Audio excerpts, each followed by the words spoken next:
Here we have yet another story of a Japanese gamer who falls asleep while playing a game and then finds himself in the world of that game. Only this time our protagonist is an 8-foot-tall skeleton equipped in expensive armored drip. Just like our protagonist of Overlord, he ended up becoming the very avatar he used to be while playing the game. But unlike Ain's old gown, he isn't planning on world domination, so we're cool. Anyway, he wakes up in the game world, tests out his overpowered skills and even his lightning-fast sword, but gradually begins to understand that he may be stronger than he's supposed to be. The man gets a little hungry, then tries to use his teleportation spell to basically instant transmission his way somewhere else, but he can't because he first has to be somewhere else to be able to teleport there. Then, after taking a little peek in the river, our protagonist decides to keep his face hidden under the helmet because he knows just how much society discriminates against walking skeletons. He also starts referring to himself as Ark. Well, that was his name in the game, after all. With this, he goes to the nearest city, walks around, realizes that he better get himself some money because that bread ain't cheap, and also comes across an elf in a dark alley. He's intrigued and tries to follow her, but she just disappears. Though while he was trying to follow her, he ends up right in front of an adventurers guild and braces himself to get registered.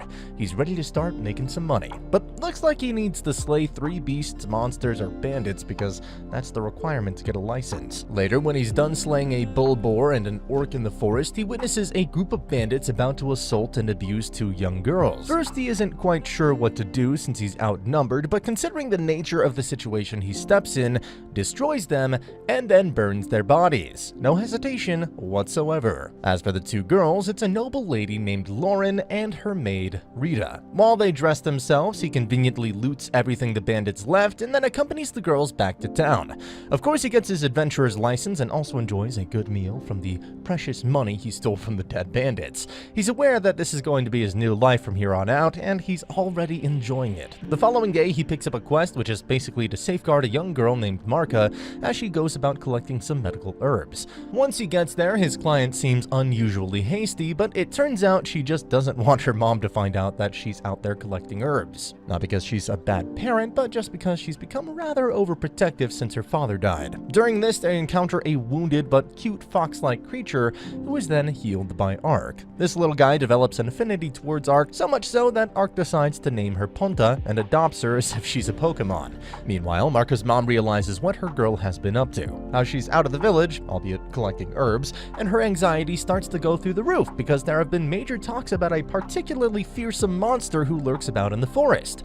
But she need not be concerned because Ark is with her daughter. When Marka and Ark are about to get their hands on the medicinal herbs around a certain tree, it's revealed that the tree is the monster's domain. Speaking of the monster, it's a massive basilisk. Kind of ugly though, because nobody likes massive green reptiles when they just want to get some medical herbs. Though, as I said, Ark is with her, so there's no need to worry. He quickly kills the massive basilisk and leaves Marka speechless. He then asks her that this will be their little secret. Ark also notices a magic ring on the dead monster, but it fades away now that the monster is dead. The herb hunt continues, and soon enough they return to her village together with a giant boar, who then everyone feasts upon. Ark and Ponta bid farewell to everyone and return. Subsequently, a group of people manage to slay another basilisk. They're quite proud of themselves, but that confidence turns into self-doubt when they come across the corpse of the one Ark slayed. They're amazed how, unlike them, this one was just killed in a single strike. Absolutely phenomenal. Then, another day, another job. This time, Ark is having his way with some bandits in a cave, especially savoring all of their treasure. As this goes on, it's revealed that the rescue of the noble lady and her maid was a surprising twist of fate. She was going to be assassinated by those bandits for the sake of disrupting the kingdom. The man who ordered her assassination is a man named Triton, and his son, Udalon, runs an illegal slave market or something along those lines. So a disgusting human all around. Cutting back to our protagonist, when he finally comes out of the cave, he's attacked by a gorgeous elf and is also accused of abducting elf children. But when she notices Ponta is with him, she realizes that a man who walks around with a Pokemon can't be all that bad, right? Just kidding, guys. It's actually like this. Ponta is a forest spirit creature, and since these creatures are particularly picky with whoever they trust, she understands that she was wrong. However, after seeing her all stressed, Ark offers to help her find those kidnappers, but she declines the offer. Still, he decides to follow her around anyway. She's the elf that he saw in the first episode after all, so she's gotta be important. Soon enough, they discover the kidnappers who were abusing the elf children. It's that man's son and his men, the guys who run a slave market. The elf kills most of them herself, but is forced to stop when Udalon uses the kids as hostages to threaten her. This makes her turn weak, and things are about to go horribly wrong for a moment there, but Ark finally steps in, defeats Udalon, and saves the day. All of them are then killed, and the elf kids are healed and freed by Ark. Our elf girl is surprised by his strength, and she doesn't really buy into the lie that he's just an adventurer for fun, but Ark's skills were undeniable. She states her name, which is Ariane, and seeks out his help to save more elves who have been enslaved. Ark obliges, and they traveled to the town of Diento. Here they meet Ariane's friend named Danka. Danka thinks Ark is sus, but can't ignore the fact that Ark managed to gain the trust of not just Ariane, but also a forest creature like Ponta. Plus, he can use teleportation, which is pretty handy. Anyway, Ark excuses himself to do something personal, but it's just him taking off his helmet and eating the food without worrying about what others may think. Ariane, on the other hand, gives Danka a short little recap of what happened, how she failed to save the kids, but thanks to Ark's help, they were saved. She also ends up comparing herself to her older sister. Later, they set out to go free some elves, unaware that someone is watching them. Once they reach the warehouse where the slave business was taking place, they're all pleasantly surprised to see how the perpetrators have already been killed. The one responsible is a beautiful ninja girl with cat ears. This excites every otaku bone in Ark's body, which is a lot of bones since he's a skeleton. And just like Ariane and Danka, she decides to trust Ark as well because, well, Ponta. So she gives him a list of the people who have been buying these elves and also informs him about the other elves who are in the custody of Lord Triton himself. She goes on to state that she is just an assassin. Her goal was something else. She just happened to save the elves. Ark and Ariane then leave to free the slaves held by Triton, and Danka trusts Ark and leaves it to them. After arriving at the castle, they cause some ruckus but easily manage to capture both Triton and his son. Karma enters the chat because the two elves who were being sexually abused by them now get the chance to have their revenge. Ark, however, was more interested in that juicy, lusty treasure. He finds the stuff and keeps it to himself again. But he makes sure to ensure Ariane that he's only doing it because he doesn't want them to use the funds to rebuild their slave organization. Though, unexpectedly, this place is nuked, but who cares? They already saved the elves. Ariane asks Ark if he'd like to come visit the land of elves. He can if the elder elf gives him permission. But this sounded like bad news to Ark. He knew he would be found out. So he decides to come clean by removing his helmet. He tells Ariane how he's like this because of a certain curse. Ariane is sympathetic. She assures him that elves are pretty good at keeping secrets, and maybe the elder elf has an idea of how to fix it. Meanwhile, the king of Olav gathers his sons and daughters to see the fuss about these slavery rumors.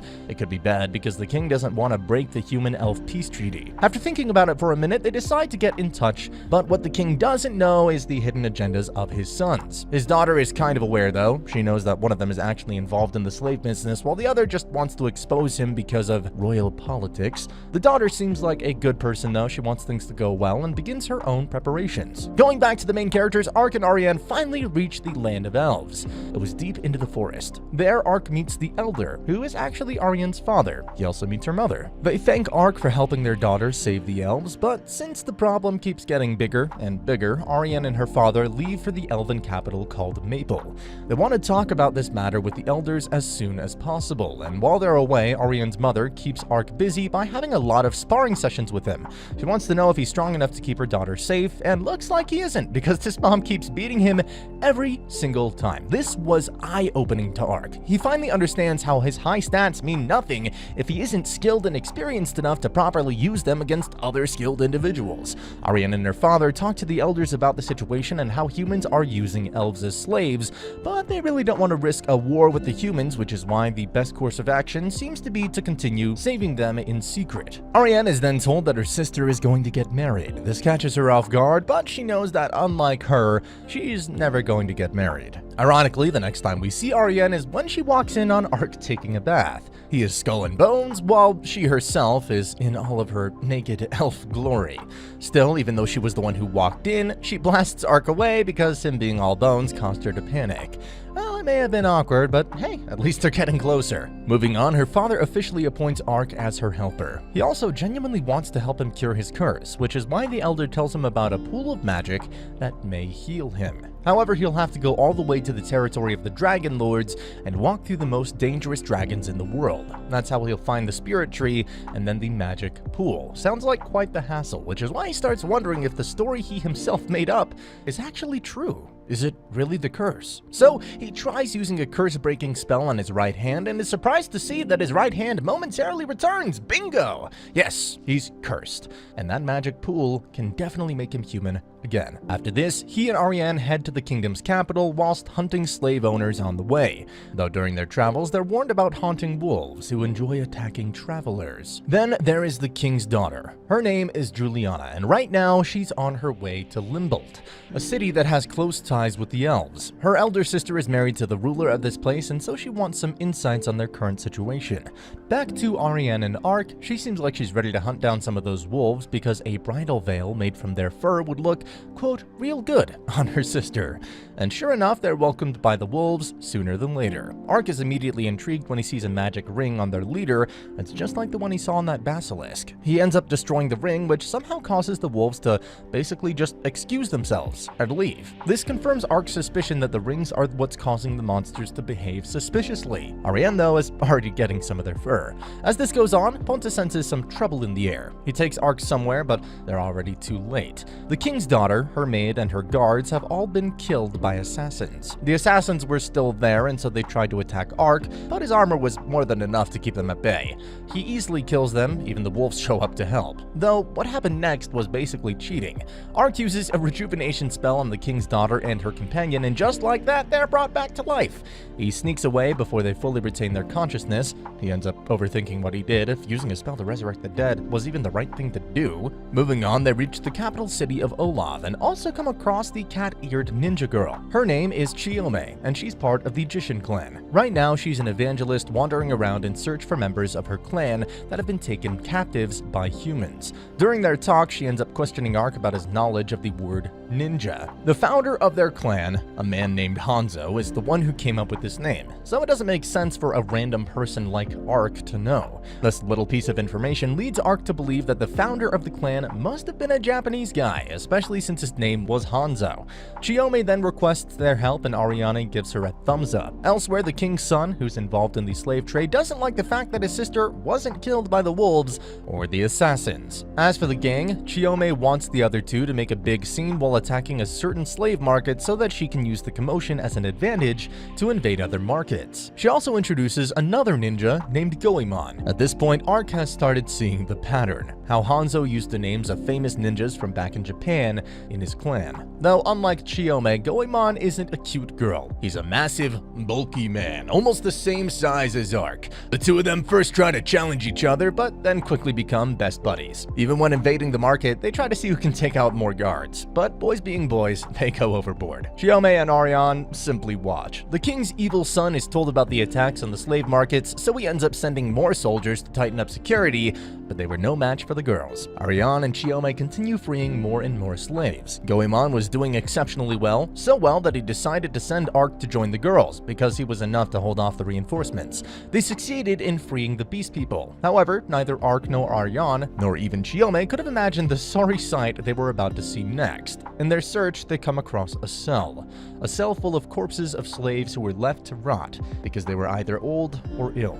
A few survivors still remained, and this was the last straw. Ark instantly teleports the survivors to somewhere safe and then goes back to face off against the incoming soldiers together with Goemon. But this time, he was genuinely enraged. The man lets loose, completely and utterly destroys the slave market and slays all the soldiers. It was pure destruction. Once this is done, they hold a proper funeral for the dead slaves. It was simply too sad, but they now know just how important it is to save the slaves as soon as possible. Meanwhile, the king's other son succeeds in getting his brother assassinated. He also puts the blame of Juliana's disappearance on his dead brother. He's now the only heir to the throne. Juliana, on the other hand, finally reaches Limbold. She's told about her evil brother's death, but also knows that it was probably the other brother who was responsible, not just for his death, but also for her attempted murder. This causes her to be smart and keep her survival a secret, at least for now. Subsequently, Ark Ark and Ariane decide to go to the Holy Revlon Empire because they had purchased many slaves from the local slave markets. Well, that's what Chiome says. The Emperor of Revlon is aware of the disturbance in the kingdom, he likes it and wants more of it. He also sends his agent named Fumba to go stir up some trouble. Ark and Ariane keep moving forward, they come across Wyrens and then a village. Through it all, Ark couldn't help but notice that Ariane is kind of nervous. Once he asks her about it, he learns that the reason behind her anxiety is that the slave business is actually legal in the Holy Revlon Empire. This is why she's a little scared to go there, afraid of what she may find. As they are staying in the village, they meet an elf named Karsi, who's part of the village and studies monsters for a living. He can see that Ark is strong, which is why he asks the guy's help in catching some monsters. In return, he'll give them a map of Revlon. Ariane thinks about how Karsi coexists with humans. She doesn't know if she herself would be up to it. Anyway, they drink some, and it's revealed that our adorable elf is a pretty bad drunk. She is chaotic. Come next morning, all the villagers think that she and Ark were going wild in the bed all night long. Anyway, while she recovers from her hangover, Karsi and Ark are out there catching monsters. A massive worm attacks them, but Ark defeats it.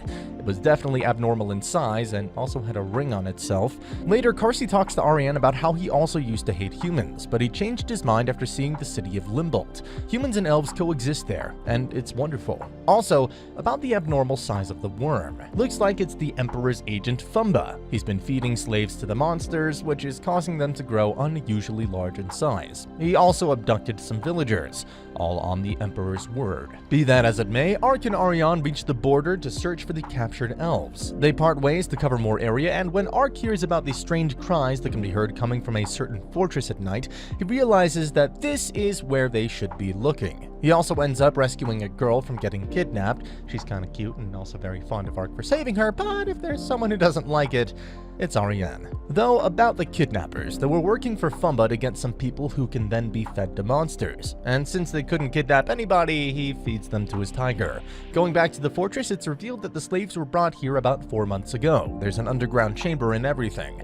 They invade and look, but end up encountering Fumba himself. Seeing him, Ariane attacks, but he somehow tricks her into thinking that she is just training with her sister. It was mind control, but Ponta and Ark help free her from it. Fumba then talks about how he's able to make monsters obey him. Ark then asks him about the elves, to which he replies that they were either used for experiments or as nourishment for his pets, and again, that was it. Ark had been enraged. He ruthlessly kills the man's prize tiger and then destroys all of his other supposed pets too. Ariane appears to be in danger, but Chiome suddenly shows up, uses her water ninjutsu, saves her, and then declares that members of her clan have already taken care of the other monsters. Fumba was completely and utterly defeated. Or so we thought.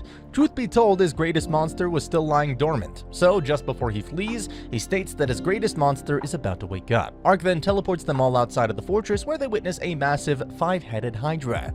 It attacks them with fire breath, but Ark uses his shield to protect them. He decides to stay behind to keep the hydra engaged, while the others go after Fumba. Ark summons an infernal demon to fight the hydra, while the girls bait Fumba into attacking, and then uses a fiery sword to light him on fire. In the end, Ark's infernal demon also uses flames to destroy the enemy. Both Fumba and Hydra get consumed by flames. Subsequently, Princess Juliana meets Ariane's father and another elder. They talk about what happened, and she sincerely states that her kingdom will take responsibility for the slave trades. They'll defend elven territories, locate the slaves, rescue them, and do whatever it takes to ensure the safety of the elves. This was great to hear, and so the elves decide to support her succession to the kingdom's throne.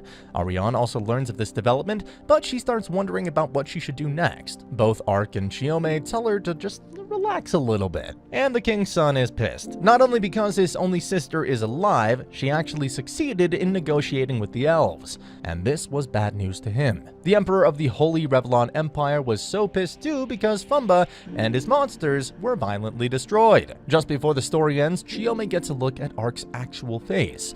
But we all know that nothing has ended for any of them. Their travel continues. Besides, Ark still has to go to the land of the Dragon Lords to get a human body. Yep, that's right. The story continues in the light novel. And that's the end of the video. As always, if you liked what you saw, subscribe to the channel. I'll be uploading a lot of videos just like this, so I'll see you at the next one.